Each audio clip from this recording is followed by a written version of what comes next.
उत्तर बंग विकास की परियोजनाओं में वित्तीय अनियमितता के आरोप। मंत्री निशीथ प्रामाणिक ने दिए जांच के आदेश।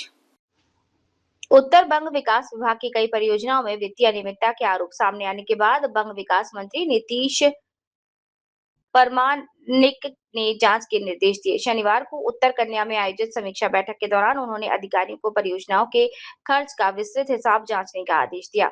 मंत्री ने दावा किया कि कोच बिहार के रविंद्र भवन निर्माण में 1.5 करोड़ रुपए खर्च किए गए थे, लेकिन बाद में उसकी मरम्मत और पुनर्निर्माण के लिए 8 करोड़ रुपए खर्च कर दिखाए।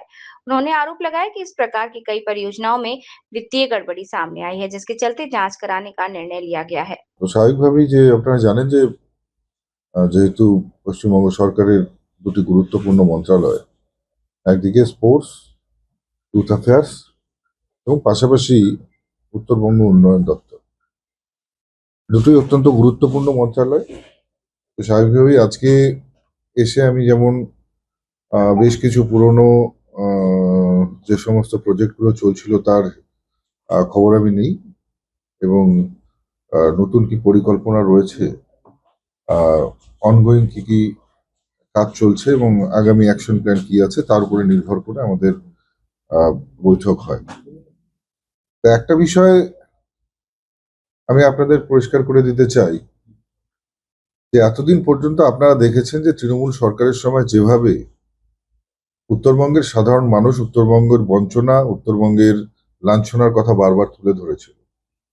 কারণ আমরা দেখেছিলাম যে উত্তরবঙ্গের এই উন্নয়ন দপ্তরের যে বাজেট, সেটা উত্তরবঙ্গের যে জনসংখ্যার হিসেবে এবং উত্তরবঙ্গের যে পুরো এরিয়া রয়েছে সেই হিসেবে অনেকটাই কম। একদিকে মমতা বন্দ্যোপাধ্যায় উত্তরবঙ্গকে সুইজারল্যান্ড বানানোর কথা বলেছেন, একদিকে উত্তরবঙ্গে টুরিস্ট হাব বানানোর কথা বলেছেন, টুরিস্ট সার্কিট তৈরি করার কথা বলেছেন। পাশাপাশি তার পরিবর্তে শুধুই উত্তরবঙ্গকে এই 15 বছর ধরে বঞ্চনায় দিয়ে গেছে। কিন্তু এবার আমাদের সরকার, ভারতীয় জনতা পার্টির সরকার প্রতিষ্ঠিত হবার পর আমরা যে কথা দিয়েছিলাম, আমাদের কথার জায়গায় আমরা অবিচল, আমাদের লক্ষ্যে আমরা স্থির। এবং সম্মানীয় মুখ্যমন্ত্রী শুভেন্দু অধিকারী তিনি পরিষ্কার বলেছেন যে উত্তরবঙ্গের উন্নয়নের জন্য যতখানি বাজেটের প্রয়োজন ততটাই বাজেট উত্তরবঙ্গের জন্য অ্যালোকেট হবে। এবং নিশ্চিতভাবে আমরা বুঝতেই পারছি যে এবারের উত্তরবঙ্গের যে প্রত্যেকটা মানুষের যে চাহিদা বা যে ডিমান্ড, যে উন্নয়ন মানুষ চাইছে, সেই প্রকৃত উন্নয়নের জন্য উত্তরবঙ্গের উন্নয়ন দপ্তরের বাজেট যেমন হবে, তেমনি একেবারে ট্রান্সপারেন্ট ওয়েতে সেই বাজেট সাধারণ মানুষের জন্য ইমপ্লিমেন্টেশন হবে। এবং নিশ্চিতভাবে ডাবল ইঞ্জিনের সরকার যে দ্রুত গতিতে ডেভেলপমেন্টের কথা বলেছে সেই ডেভেলপমেন্ট বাস্তবায়িত হবে। আজকে নিশ্চিতভাবে আপনারা জানেন যে গত কয়েক বছর ধরে কি ধরনের কাজ এই উত্তরবঙ্গ উন্নয়ন দপ্তর থেকে হয়েছে আমরা প্রত্যেকেই জানি। নিশ্চিতভাবে অনেক এমন কাজ হয়েছে যে সমস্ত কাজ শুধু কাগজে কলমে কাজ হয়েছে, কিন্তু আখেরে বাস্তবায়িত অনেক ক্ষেত্রেই হয়নি। কাজের মান অত্যন্ত নিম্ন হয়েছিল। আমরা সেই সব ক্ষেত্রে আমি স্পষ্টভাবে আজকে সমস্ত আধিকারিকদেরকে বলে দিয়েছি যে যারা বিগত দিনে এই ধরনের নিম্নমানের কাজ করেছে বা যে সমস্ত কন্ট্রাক্টর এনলিস্টেড কন্ট্রাক্টর এই ধরনের কাজ করেছে তাদের প্রত্যেককে খুঁজে বের করে ব্ল্যাকলিস্টেড করা হবে।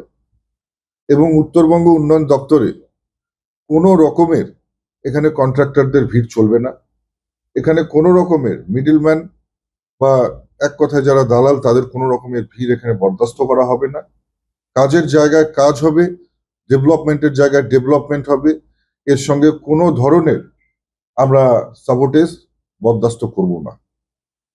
আমরা আধিকারিক থেকে শুরু করে ইঞ্জিনিয়ার থেকে শুরু করে দপ্তরের প্রত্যেকটি এমপ্লয়িজকে অবগত করা হয়েছে যাতে কাজের মতন হয়, সঠিকভাবে হয় এবং যার যা দায়িত্ব সেই দায়িত্ব তারা যেন পালন করবার চেষ্টা করে।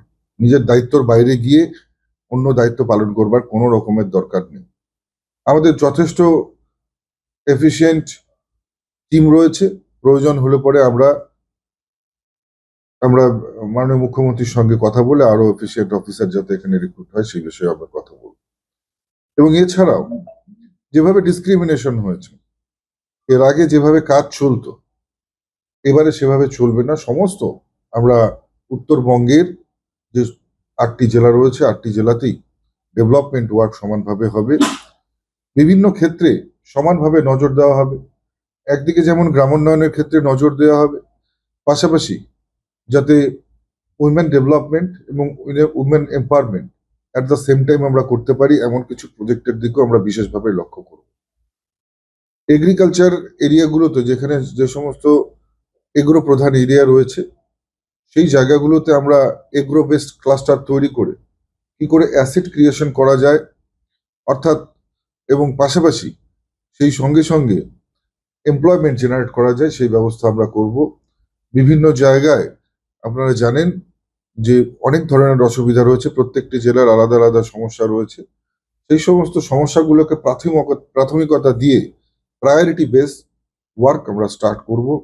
এবং সর্বোপরি আমাদের আমরা আমাদের যা প্রতিশ্রুতি আমরা নির্বাচনের আগে দিয়েছিলাম, আমাদের সংকল্পপত্রে যে সমস্ত কাজগুলো করবার সংকল্প নিয়েছিলাম প্রায়োরিটি বেসে সেই কাজগুলো আমরা যেমন করব, পাশাপাশি প্রত্যেকটা মানুষ যাতে তাদের অধিকার, তাদের যে ন্যায্য পাওনা সেটা যাতে বুঝে পায় সেই চেষ্টা আমরা করব।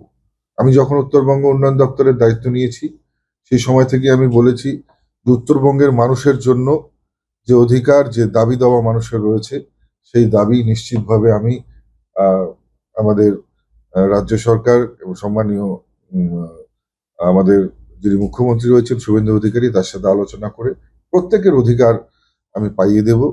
এবং নিশ্চিতভাবে শুরু থেকে শেষ পর্যন্ত এটাই আমার কাজ হবে, এটাই আমার কাজের কর্মপদ্ধতি হবে। বলছি অনেকেই খেলে গেছেন এখানে, তো সেটা বন্ধ হয়ে গেছে তৃণমূল সরকারের আমলে। প্লাস হচ্ছে রিচা ঘোষের নামে একটা ক্রিকেট স্টেডিয়াম করবেন মুখ্যমন্ত্রী ঘোষণা করেছিলেন, পূর্বতন মুখ্যমন্ত্রী। এই দুটো বিষয়ে একটু যদি বলেন। দেখুন, স্পোর্টসের ক্ষেত্রে আমি অত্যন্ত জানেন আপনারা যে অত্যন্ত আমি গুরুত্ব দিয়ে বিষয়টাকে দেখি এবং বেশ কিছুটা সময় আমি কেন্দ্রের আপনারা জানেন যে এমওএস হোম হিসেবে যেমন ছিলাম, পাশাপাশি অনুরাগজি যখন স্পোর্টস মিনিস্টার ছিলেন ওনার সঙ্গে আমি MoS sports and youth affairs হিসেবেও ছিলাম। তো স্বাভাবিকভাবেই আমি সারা ভারতবর্ষের স্পোর্টসের ইনফ্রাস্ট্রাকচার, তাদের যে ডেভেলপমেন্ট সেটা পরিলক্ষিত করেছি। পাশাপাশি নিজের রাজ্যে সেই সময় কেন্দ্র থেকে কেন্দ্রীয় মন্ত্রী থাকাকালীন নিজের রাজ্য, নিজের জন্মভূমি, নিজের কর্মভূমিকে কেন্দ্রীয় সহযোগিতায় অনেক অর্থ দেওয়ার চেষ্টা করেও রাজ্য কোনোভাবে সেটা গ্রহণ করেনি। সেই অর্থ তো গ্রহণ করেইনি, বরঞ্চ বিভিন্ন ডেভেলপমেন্ট প্রপোজাল খেলো ইন্ডিয়া থেকে শুরু করে টার্গেট অলিম্পিক পোডিয়াম থেকে শুরু করে বিভিন্ন ধরনের যে স্কিমগুলো আমরা দেওয়ার চেষ্টা করেছিলাম কোনোটাকেই সেই সময়ের তৎকালীন রাজ্য সরকার কিন্তু গ্রহণ করেন। তো স্বাভাবিকভাবেই একটা মনের মধ্যে কোথাও একটা দুঃখ থেকে গেছিল যে নিজের রাজ্য, নিজের জন্মভূমি, কর্মভূমির জন্য। তো আজকে আবার সেই সুযোগ, সেই সময় এসছে।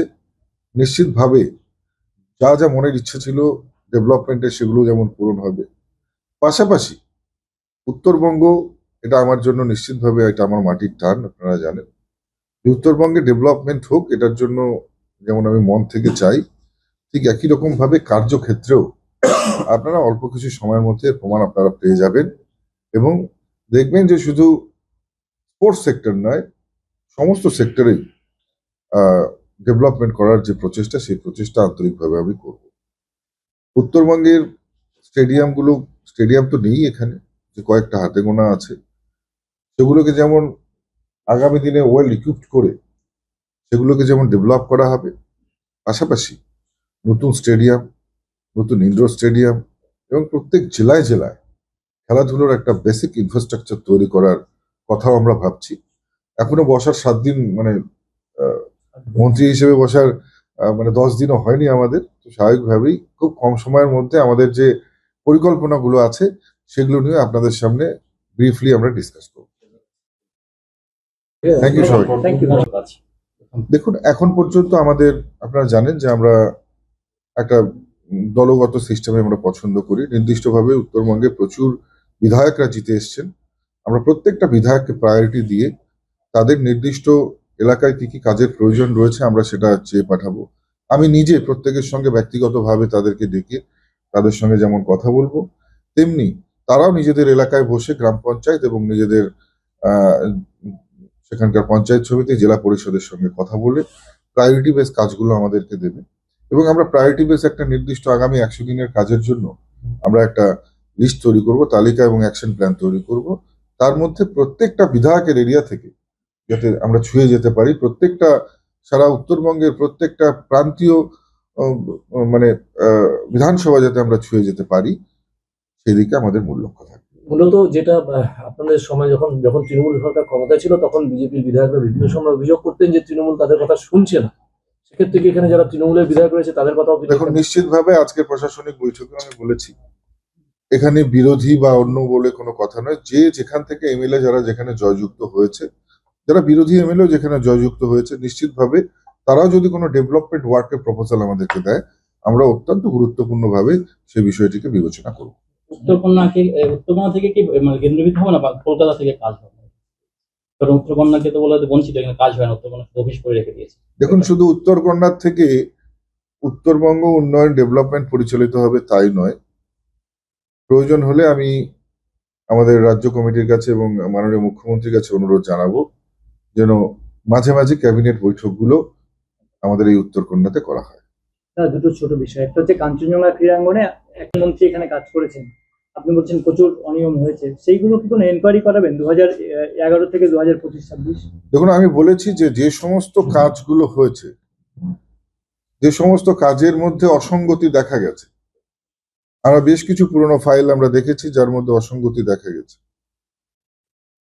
আজকে কুচবিহার রবীন্দ্র ভবন, যেখানে সেই রবীন্দ্র ভবন তৈরি করতেই বাম জমানায় তৈরি হয়েছিল 1.5 কোটি টাকায়, আমরা দেখতে পাচ্ছি যে সেটার রিপেয়ারিং এর জন্যই শুধু 8 কোটি টাকার উপরে খরচা হয়েছে। তো স্বাভাবিকভাবে কিছু কিছু অসঙ্গতি দেখা যাচ্ছে বিভিন্ন কাজের মধ্যে। আমরা নিশ্চিতভাবে সেই সমস্ত ফাইলগুলো আমরা আবার খুলব এবং শুধু ফাইল ওপেনিংই নয়, যে সমস্ত কন্ট্রাক্টররা এই কাজগুলোর সঙ্গে যুক্ত এবং যারা এই ধরনের অসঙ্গতিযুক্ত কাজ করেছে, নিশ্চিতভাবে তাদেরকে উত্তরবঙ্গ উন্নয়ন দপ্তর থেকে ব্ল্যাক লিস্টেড করা হবে। আগামী দিনে কোনো কাজ তাদের কাজের মধ্যে বা কোনো রকম টেন্ডারের মধ্যে তারা পার্টিসিপেশন করতে পারবে না। যে কাজগুলো চলছে এখনো শেষ হয়নি, সেই কাজগুলো কি হবে? দেখুন, অনগোয়িং কাজ যেগুলো 50% উপরে হয়েছে সেই কাজগুলোকে অনগোয়িং হিসেবে ধরা হবে। যেগুলো কাজ চলছে কিন্তু যেগুলো 50%-এর নিচে এখনো হয়নি, সেগুলোকে সমস্ত কাজগুলোকে ক্যান্সেল করে রিটেন্ডার করার কথা বলা হয়েছে। তারা যদি কোর্টে যায়, আমরা কোর্টে দেখে নেব। দেখুন, কোনো ধরনের অন্যায় অপরাধমূলক কাজকে প্রশ্রয় দেওয়া হবে না। আজকে সবে বসেছি, সমস্ত ফাইল ওপেন হবে এবং কোনো রকমের ডিসক্রিমিনেশন হবে না। যে যেমন কাজ করবেন নিশ্চিতভাবে তাকে সেইভাবে সম্মানও যেমন দেওয়া হবে। আবার যদি কেউ অসম্মানের জন্য মানে সেই ধরনের কোনো কাজ করে, সেক্ষেত্রে তারও উপযুক্ত বিচার হবে।